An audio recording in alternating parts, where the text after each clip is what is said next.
ഇത്രയും വലിയ മുതുക്ക് പേരയ്ക്ക നിങ്ങൾ കണ്ടിട്ടുണ്ടോ? ഈ മുതുക്ക് പേരയ്ക്ക വെച്ചിട്ടാണ് നമ്മൾ ഇന്നൊരു സാധനം ഉണ്ടാക്കാൻ പോകുന്നത്. ഇൻസ്റ്റാഗ്രാമത്തിൽ ട്രെൻഡിങ് ആയ പേരയ്ക്ക മുളക് ഇട്ടത്. ആദ്യം തന്നെ ഇതുപോലത്തെ നല്ലൊരു മുതുക്ക് പേരയ്ക്ക എടുക്കുക. പിന്നെ അതിന്റെ മൂട്ടിൽ നല്ല കുത്തി പൊളിച്ച് നല്ലൊരു തുള ഇടണം. തുള എന്ന് പറഞ്ഞാൽ അങ്ങ് താഴെ അറ്റം വരെ പോകണം. തുള അവിടെ ഫുള്ള് കുഴിച്ചെടുത്തതിന് ശേഷം ഫുൾ സെറ്റ് ആക്കി എടുക്കണം. ചെറിയ പേരയ്ക്ക വല്ല വാഞ്ചാതിയായിരുന്നു. ഇത് തുളയിടാൻ വലിയ പാട്. ഒരു ആവേശമൂത്ത് വലിയ പേരയ്ക്ക എടുത്തതാ. വല്ല കട്ടപ്പാര കിട്ടെങ്കിൽ കുത്തി തുറന്നെടുക്കായിരുന്നു. ഈ മുതുക്ക് പേരയ്ക്ക തുറണ്ടാണ് ഈ ചുണുക്ക കത്തിയായിട്ട് വന്നത്. അവസാനം ഒരു വിധത്തിൽ അതിന്റെ അകത്ത് നിന്ന് തോണ്ടി പറക്കിഞ്ഞെടുത്തു. ഇതേപോലെ ഫുൾ അങ്ങ് തുളാക്കി എടുക്കണം. എന്നിട്ട് അതിന്റെ അകത്ത് ഒരു സ്പൂൺ മുളക് പൊടിയും കിട്ടണം. നല്ല മുളക് പൊടി. ഞാൻ ഉണക്കി പൊടിച്ച മുളക് പൊടിയാണ് എടുത്തത്. അത് കഴിഞ്ഞിട്ട് ഒരു സ്പൂൺ ഉപ്പും കൂടെ അങ്ങ് തട്ടണം. ഉപ്പും മുളകെന്ന് പറഞ്ഞാൽ തന്നെ വായിൽ വെള്ളം വരും. പിന്നെ നല്ല ആട്ടിയ വെളിച്ചെണ്ണ ഇത്തുപോലെ ഒഴിക്കണം. ആരാട്ടിയെന്ന് പറഞ്ഞിട്ട് ആരോ ആട്ടി വെച്ച കുപ്പിയിലാക്കി തന്നതാണ്. ഒരു സ്പൂൺ എന്തായാലും വെളിച്ചെണ്ണ ഒഴിക്കണം കേട്ടോ. അപ്പോൾ ഇത്രയും ഒഴിക്കുമ്പോൾ തന്നെ അതിന്റെ മണം. പിന്നെ കത്തിയ സ്പൂൺ എന്തെന്ന് വെച്ചാൽ അതിൻ്റെ അകത്തിട്ട് നല്ല വൃത്തിയായി മിക്സ് ചെയ്യണം. ഫുള്ള് നല്ലപോലെ മിക്സ് ചെയ്തതിനു ശേഷം ഉണ്ടല്ലോ പേരയ്ക്കാണ് നല്ലപോലെ മുറിക്കണം. ഇത് ഞാൻ നല്ല ചുമല പേരയ്ക്കാണ് എടുത്തത് കേട്ടോ. വെള്ള പേരയ്ക്കാണെങ്കിലും കുഴപ്പമില്ല. ഇത് നല്ല ചുമന്ന പേരയ്ക്കാണ് കിട്ടിയത്. വലുത് കൈ നിറഞ്ഞു നിൽക്കണം. അത്രയും വലിയ പേരയ്ക്കാണ്. പിന്നെ അറഞ്ചം പുറഞ്ഞ് അങ്ങ് കട്ട് ചെയ്യണം. മൂക്കിലിട്ട് അറുത്താ പോലും അറിവാത്ത പിച്ചാത്തിയും കൊണ്ടാണ് വന്നത്. ഇങ്ങനത്തെ പരിപാടി ചെയ്യാൻ നമ്മളെ വീട്ടിലുള്ള പിച്ചാത്തി ഒന്നും നമുക്ക് തരൂല. നിങ്ങളുടെ വീട്ടിൽ അങ്ങനെയാണോ?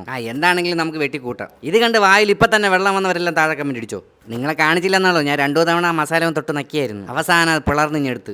എന്റെ പൊന്നു മക്കളെ, ഇനിയാണ് കളി. നല്ല മസാല വരണ്ട മുതുക്ക് ചുവന്ന പേരയ്ക്ക എടുത്ത് അങ്ങോട്ട് കഴിക്കണം. എന്റെ പൊന്നോ, നല്ല പിച്ചാത്തി തരാത്ത കുടുംബക്കാർക്ക് ഒരൊറ്റ പീസ് പോലും ഇല്ല. ഒരു പീസ് പോലും ആർക്കും കൊടുക്കാതെ ഒരു ആവേശത്തിന് മൊത്തം കഴിച്ച് വയറ് പെരുവിതാ വീട്ടിൽ തന്നെ ഇരിപ്പുണ്ട്. ഇതിൽ നിന്ന് എന്ത് മനസ്സിലാക്കാം? ഒറ്റയ്ക്ക് തിന്നാൽ ഒറ്റയ്ക്ക് വയറ്, മറ്റേ കൂട്ടത്തോടെ വയറ് പെരുവിണത് ഇളവണമൊക്കെ നമുക്ക് കാണാം.